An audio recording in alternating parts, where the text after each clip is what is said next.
Then there was my contribution to the madness. The black mood lights, the Pink Floyd music, comfortably numb. Well, let me explain what that's all about. One of the hardest parts of chemotherapy, if you look at studies, what do patients fear most about treatment? That's getting sick, getting nauseous, vomiting. It's especially hard for the teenagers. It's something they really just seems to really be a battle. And so, being a good physician, I was trying my hardest to get Jonathan the right combination of medicines to help him fight through his nausea. One of the medicines we use is Marinol, which is, I guess in lay terms, we could just call it medical marijuana. And we kept pushing the dose of Jonathan's Marinol. And we kept pushing the dose, trying to fight that nausea. And I get a call from his nurse that says, Kevin and Melanie would like to talk to you about Jonathan. And I go down to see Jonathan, and we chat for a couple minutes, and I'm not always a keen diagnostician, but this was a diagnosis that was pretty easy to make.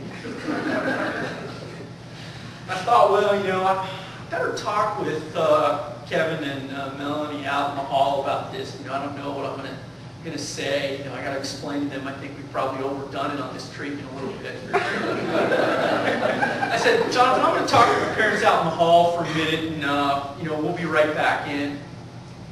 And as we're taking about 3 steps towards the door, this booming voice comes from the bed. He's going to tell you that I'm high.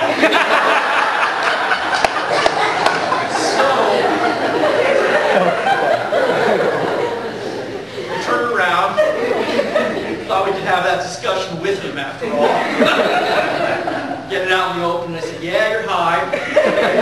My first clue was the black mood lights. The second clue was the Pink Floyd. And you were definitely comfortably numb. A little too numb. Yeah. So that was my contribution to madness.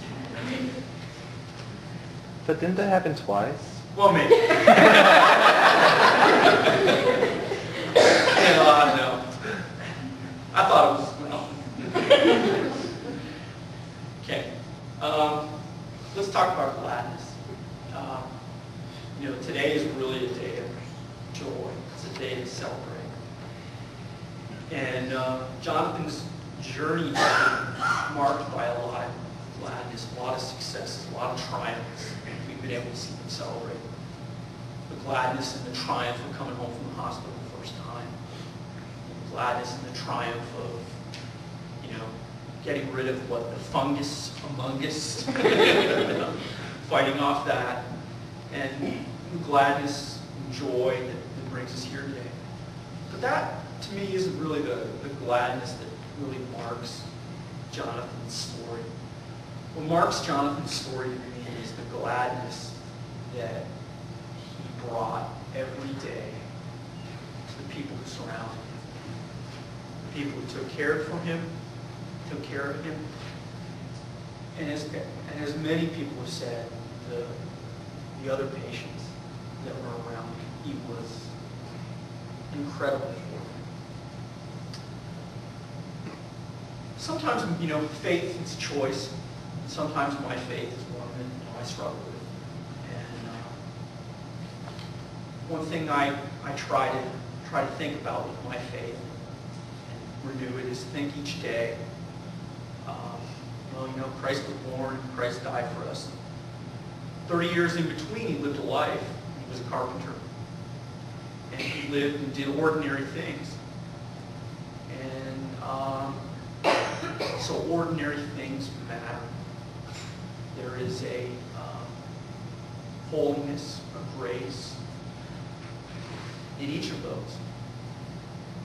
And that's what struck me and will always strike me. And it's something that will always stay with me about Jonathan, is that he did the little ordinary things the right way every day. he made those choices to live his faith and to be an example to others every day. And it's something that has really inspired me. And my life is immensely richer for knowing Jonathan. And like everyone else who's spoken before me, I really look forward to seeing what this remarkable young man will accomplish.